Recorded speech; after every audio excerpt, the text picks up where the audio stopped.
Hi and welcome back. In today's video, I'm gonna guide you that how you can edit sent messages in Instagram. So let's start our video. So first thing you need to do is to open Instagram application, then go to the chats.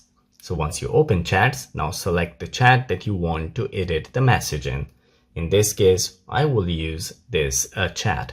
So here, as you can see, I sent a message, but I made a mistake. Now I want to edit.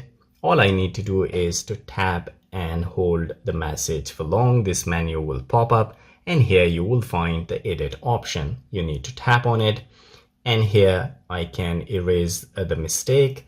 And as you can see, I edit the message. Once you're done with the editing, then just tap on send again. And now as you can see, the message has been edited. So guys, this is how you can edit the messages on Instagram, even though if you sent it. If you liked the video, don't forget to subscribe. I will see you again in the next video. Till then, take care.